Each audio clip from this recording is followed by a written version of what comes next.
What's going on, Falcon fans? You know what time it is. The next 15 minutes of your life will be in the locker room with the Birdcage LLC. Hit that like and subscribe button. We got you covered. Let's go.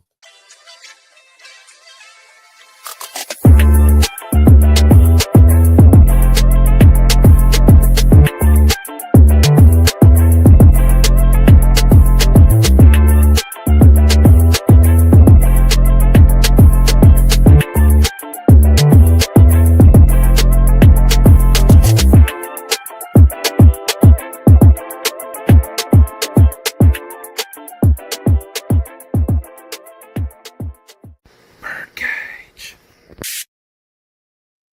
Asses are in the frying pans because guess what? It's a little hot today. They turned up the grease this week. It's a lot of stuff going on.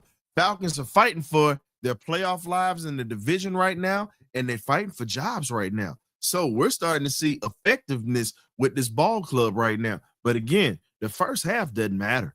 It's a great first half. How do you finish? How do you finish? Because everybody's excited about the first half. I don't give a damn about the first half. I need to see how this ball club finishes. You have your foot on their neck. You definitely crush it. You need to at least score 35 points in this ball game, 35 to 40 points. That's what we need in this ball game to secure a win, because the defense is definitely giving us something to cheer about right now. Now, I'll give you this.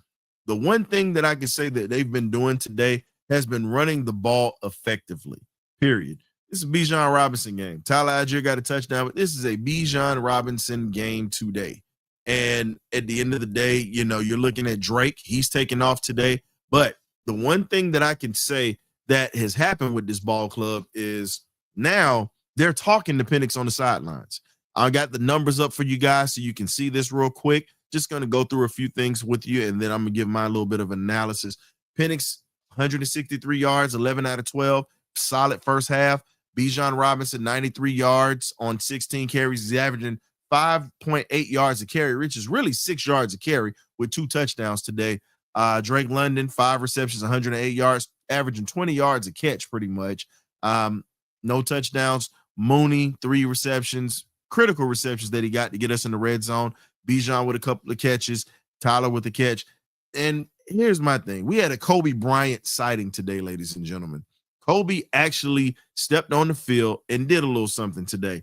And I'm happy that they're bringing this kid up and they're giving him an opportunity to play, because that right there, if you train him and groom him, he could be a cornerback number 2 to AJ. He definitely can. Hughes is out. You look at everything else that we have. The secondary is a little banged up. Jesse Bates, you got to step up and play a little bit better. You've been getting beat on things that you shouldn't be getting beat on right now, and you're a veteran. You're the leader of this secondary. You have to play better today. No excuses. Also, shout out to Drake for letting folks know that he's still willing to fight. It doesn't matter. That play that he could have blown his knee out in with that guy taking a shot at him, I understand it. They've been jawing at each other, but again, it's an emotional game. Guys get heated, tempers flare. But at the end of the day, hey, Drake is pretty much Harvey Dahl as a wide receiver. That's the best way I can describe it. Not afraid of nobody, ready to put paws on people. But let's get back to it. At this point, we have to get better without giving up deep plays. We gave up a deep shot before the half with a minute and some seconds. Bryce Young has a cannon on him, and he's got a wide receiver in McMillan who can go get it. Set him up. They got points. Right now, it's an 11-point ball game. An 11-point ball game. Still not enough to satisfy me. I need 30 or more points in this ball game for us to win it. Period. This is, I'm just going to call it, I'm going to call it for what it is. I need a 40-piece, no napkins, extra sauce, keep it messy. Because they kept it messy with us when we played them in their house. And they let us know about it in the press. Today is a day that you keep your foot on their necks and break their damn necks. This is what you do today. Now, defense has been coming up, making plays, stifling their offense, minus the brain farts we've had in the secondary. JPJ's got a sack. You got Billy Bowman that put a hell of a hit on Bryce Young. This has been one of these games where you can just sit back and say, okay, Atlanta is starting to lean on Bijan at this point, but we still are shooting ourselves in the foot, killing momentum with careless penalties. Beginning of the game, I'm not going to let that slide. Just because we're up 11, I got to call a spade a spade. Do not get comfortable with your work. I said this last week when we played Indy. Do not get comfortable with your work, because right now it's kind of like a boxer. You jabbing, you tagging him, you're wearing him out. It's pretty much like the Mildred Taylor Julio Cesar Chavez fight. It's 4 quarters. It's a 12-round fight. Guess what? He still can throw a haymaker and put you on the ground, just like Mildred Taylor got dropped. Same way. You do not let him get that shot off. You do not let Carolina get this shot off. You're playing for your divisional life right now, because truthfully, the division is the only way that you're going to get to the playoffs, get to host a home game. Because, again, this is a guaranteed path if you went out in the division and chaos happens where teams are losing. It's a possibility, but you got to handle your business. We set ourselves behind the 8 ball, and we're here now. But this team has been fighting today. This team has showed an aggressive side. The offense is clicking on all cylinders today. Now, when you look at this, Bijan is making this offense look great, but it's still a lot of issues that we're having. Right now, Carolina's running the pistol and showing Zach Robinson how it's supposed to be. You've had 2 teams to show you how to run offenses out of pistol. Miami is one, and now you have the Carolina Panthers that's doing that right now. So what we have to do in the second half, continue to be aggressive defensively.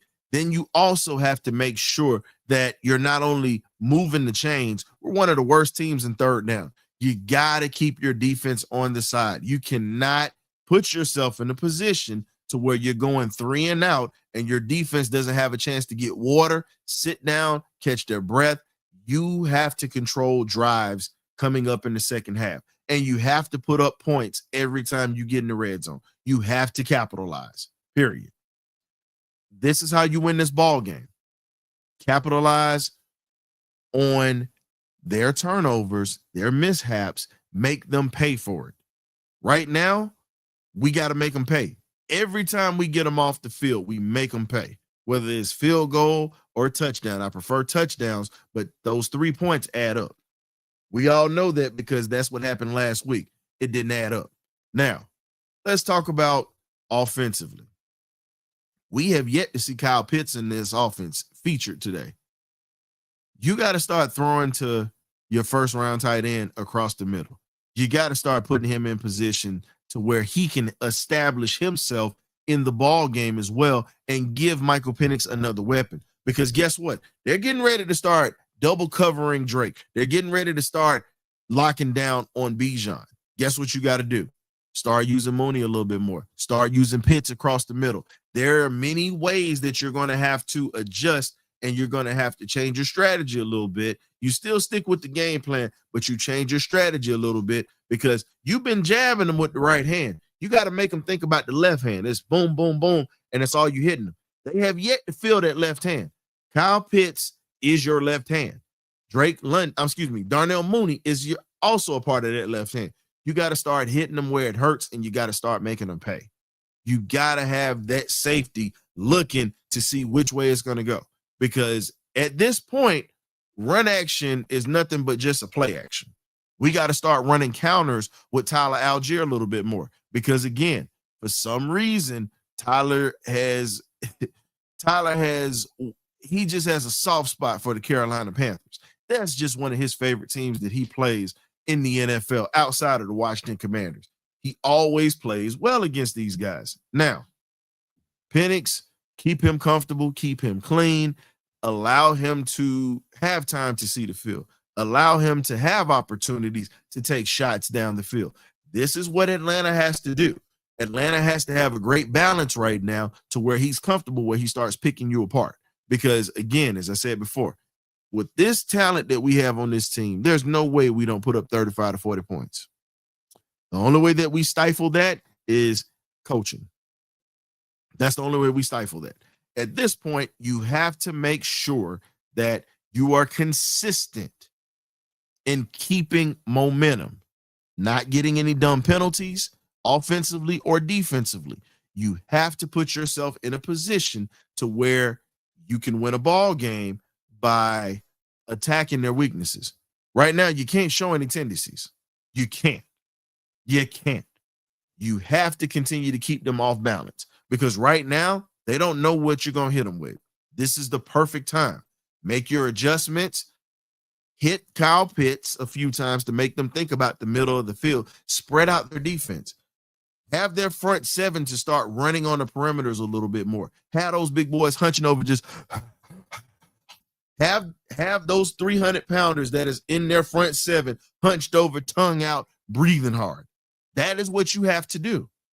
And the way that you can start doing it, beating them up with Tyler Algier at this point.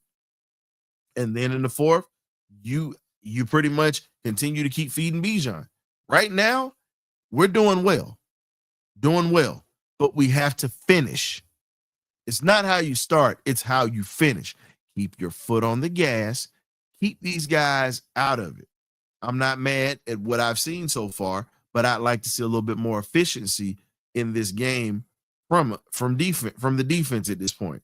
I know we're going to give up plays because they have playmakers over there, but I'd like to limit some of the explosive plays that we've had in this ball game that could possibly hurt us. Defense is bend but don't break. We got to garner and keep generating pressure. Bryce Young is not good under pressure. That was proven in the national championship game 2021 when Georgia beat the Alabama Crimson Tide. It's the same thing with him in the NFL. He doesn't do well with pressure. He's a good quarterback. He's a smart player. However, mentally, he gets rattled. He's not that good. All I'm saying is appreciate you, Knuckles. Thank you for coming through and everybody else that's in here. All I'm saying is at this point, we have to understand that this team has the potential to be a playoff team. The consistency and the leadership is what's causing us to slow down. In the second half, let's see if the Falcons have learned their lesson. Let's see if we actually make adjustments to keep going and keep attacking. We can't get conservative. You can't get conservative in the second half. You've got to exploit these guys. This is when you bust their guts open, leave them out for buzzards to eat. That's pretty much what you're doing. So at this point, I need to see that consistency from my offense. This is where you can break their will. Defensively, keep pounding on them. Make them submit. Yeah, I use the Carolina phrase, keep pounding on them. It's ironic, isn't it? Keep pounding them and make them submit. Make them give up. Because, again, they are shook right now. They're shook, and they're going to be fighting like hell to try to get back into this ball game. You have to withstand whatever they're going to throw at you and reflect that energy right back. That's what's going to happen. So we got to have a strong finish. We have to be in a situation where we have to continue to keep putting up points. But if we don't, that's going to make this a lot harder than what it's supposed to be. You got your foot on their necks. Don't let them up.